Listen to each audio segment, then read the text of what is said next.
Hello' friends, আজি আপোনালোকক Indian বেংকৰ ৰিকাৰিং ডিপ'জিট অৰ্থাৎ RD একাউণ্ট কেনেকৈ অপেনিং কৰিব পাৰিব ইণ্ডোএছিছ এপ্লিকেশ্যনটোৰ জৰিয়তে সেই বিষয়ে মই আজি এই ভিডিঅ'টোত দেখুৱাম। ভিডিঅ'টো শেষলৈকে চাই থাকিব। ব'লক এতিয়া ভিডিঅ'টো আৰম্ভ কৰোঁ। পোনপ্ৰথমে আপোনালোকে প্লে ষ্ট'ৰৰ পৰা ইণ্ডোএছিছ যিটো এপ্লিকেশ্যন থাকে সেই এপ্লিকেশ্যনটো ইনষ্টল কৰি ল'ব। ইনষ্টল কৰি পেলাই ৰেজিষ্ট্ৰেশ্যন কৰি ল'ব। এই ৰেজিষ্ট্ৰেশ্যন প্ৰচেছটো এটা বেলেগ টপিক হয়। ত' মই আপোনালোকে যদি বিচাৰে মই কেনেকৈ ৰেজিষ্ট্ৰেশ্যন কৰে তাৰ বিষয়ে মই আপোনালোকক জনাই দিম।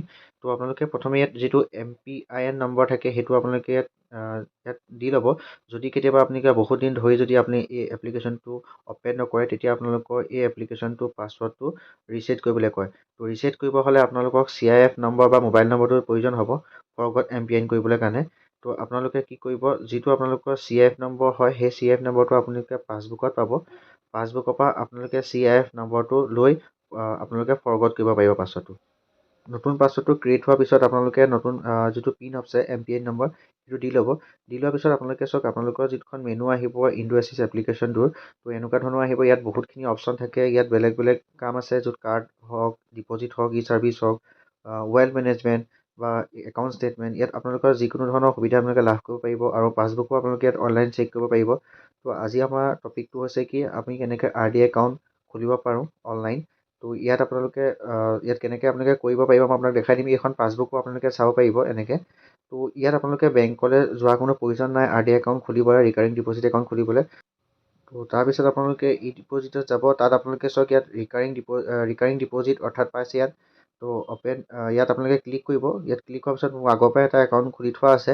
ত' আপোনালোকক মই এটা নতুনকৈ খুলি দেখাম অপেন ৰিকাৰিং ডিপ'জিট। ত' চাওক মোৰ আগৰ যিটো একাউণ্ট আছে সেই একাউণ্টটো ইয়াত শ্ব' হৈছে। ইয়াত আপোনালোকৰ বিভিন্ন ধৰণৰ ডিটেইল আছে। ত' আপোনালোকৰ ইয়াত প্ৰথম কথা কি ইণ্টাৰেষ্ট ৰেটটো চেক কৰি ল'ব। এতিয়া 5% বা 6.1 হৈ আছে। যদি ইয়েৰলি কৰে 5 বছৰ হ'লে অলপ বেছি পাব বা 5 বছৰতকৈ অধিক হ'লে তাৰ ওপৰত আপুনি ইণ্টাৰেষ্ট ৰেটটো বেছি পাব।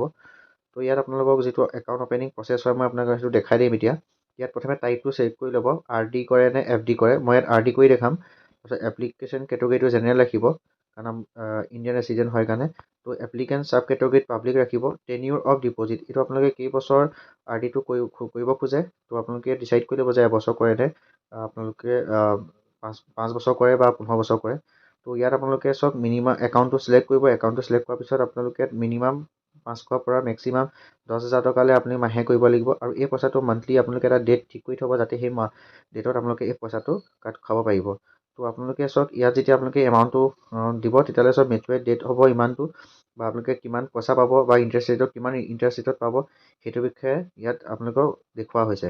ত' আপোনালোকে এটা কথা মন কৰিব, যিটো ইণ্টাৰেষ্ট ৰেটত আপোনালোকে একাউণ্টটো অপেনিং কৰিব সেই ইণ্টাৰেষ্ট ৰেটহে আপোনালোকে মেচুৰিটি টাইমত পাব। সেইকাৰণে আপোনালোকে ইণ্টাৰেষ্ট ৰেটটো এবাৰ চেক কৰি ল'ব যে এতিয়া কিমান চলি আছে RD বা FD। ত' এতিয়া বৰ্তমান RD কথা কৈছোঁ সেইকাৰণে আপোনালোকে ইণ্টাৰেষ্ট ৰেটটো চেক কৰাটো বহুত প্ৰয়োজন হয়। ত' আপোনালোকে ইয়াত মই আপোনালোকক চিম্পলি এটা 500 একাউণ্ট এটা খুলি দেখাইছোঁ। ত' ইয়াত যেতিয়া আপোনালোকে ক্লিক কৰিব, ক্লিক কৰাৰ পিছত আপোনালোকে প্ৰচিড কৰিব। তাৰপিছত এটা MPIN নম্বৰ বিচৰা হ'ব MTPN নম্বৰ। ত' MTPN নম্বৰ যেতিয়া পইচা আপোনালোকে ট্ৰেন্সফাৰ কৰে সেই টাইমত প্ৰয়োজন হয় MTPN নম্বৰটো। সেই পিনটো আপোনালোকে ইয়াত ছাবমিট কৰি ল'ব। ছাবমিট কৰাৰ পিছত আপোনালোকৰ পইচাটো একাউণ্টৰ পৰা ক্ৰেডিট হৈ যাব। ত' মই ইয়াত এটা OTP যায় যেতিয়া আপোনালোকে পইচাটো ক্ৰেডিট কৰা হয়। ত' সেই OTPটো আপোনালোকে ছাকচেছফুলি ছাবমিট কৰি ল'ব। মই ইয়াত OTPটো আপোনালোকক টাইপ কৰি দেখাই দিছোঁ। ত' ছাবমিট কৰাৰ পিছত আপোনালোকে চাব ইয়াত আপোনালোকে যে ছাবমিট কৰিব তেতিয়া successfully e deposit account opened successfully আহিছে। ইয়াত আপোনালোকৰ ই ডিপ'জিট নম্বৰটো আহিছে, যিটো আপোনালোকৰ RD একাউণ্ট নম্বৰ হয় সেই একাউণ্ট নম্বৰটো আপোনালোকৰ আহিছে। ইয়াত ডেবিট এমাউণ্ট বা আপোনালোকৰ ইণ্টাৰেষ্ট ৰেট সকলো ধৰণৰ ডিটেইল আছে। কেতিয়া মেচিউৰিটি হ'ব, ডিপ'জিট পিৰিয়ড 1 year। ত' আপোনালোকে সম্পূৰ্ণ ডিটেইলখিনি ইয়াত আপোনালোকে কালেক্ট কৰি ল'ব। আৰু তাৰপিছত আপোনালোকে ইয়াৰ এটা স্ক্ৰীনশ্বট বা আপোনালোকে ই ডিপ'জিট নম্বৰটো ৰাখি থ'ব। যদি আপোনালোকে অনলাইন ক্ল'জ কৰিব খোজে তেতিয়া যদি আপোনালোকৰ কোনো অসুবিধা হয় তেতিয়া বেংকত গৈ পেলাই এই একাউণ্ট নম্বৰটো দি পেলাই আপোনালোকে এই যিটো RD একাউণ্ট আছে সেইটো আপোনালোকে ক্ল'জ কৰিব পাৰিব বেংকত গৈ। ত' এনেধৰণে আপোনালোকৰ ইয়াত বহুতখিনি আপোনালোকে চাওক। তাৰপিছত যেতিয়া কৰিব তাৰপৰা এতিয়া ডেটটো আপোনালোকে ঠিক কৰিব লাগিব। তাৰপিছত আপোনালোকে ডেটটো মই ঠিক কৰি লওঁ কোনটো ডেটত আপোনালোকে ইয়াত আপোনালোকে কটোৱাব খুজিছে, কোনটো মাহৰ পৰা কটোৱাব।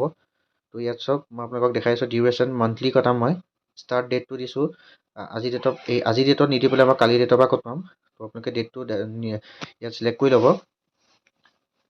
ডেটটো চিলেক্ট কৰি পেলাই আপুনি সেই যিটো ডেটত কাটিব সেই ডেটতহে আপোনালোকে পইচাটো সেই ডেটটো আপোনালোকে ঠিক কৰি থ'ব সেইটো ডেটতে পইচা কাটিব। যদি আপোনালোকে সেই ডেটত পইচা জমা কৰিব নোৱাৰে তেতিয়ালৈকে আপুনি ইণ্টাৰেষ্ট ৰেটটো আপোনালোকৰ কমি যাব। মানে আপোনালোকৰ যিটো ইণ্টাৰেষ্ট এমাউণ্ট আহিব তাৰপৰা আপোনালোকৰ মাইনাছ হৈ যাব। ত' আপোনালোকে সেইখিনি ডিটেইল ভৰোৱাৰ পিছত ছাবমিট কৰিব। তাৰপিছত আকৌ আপোনালোকক MTPN নম্বৰটো প্ৰয়োজন হ'ব।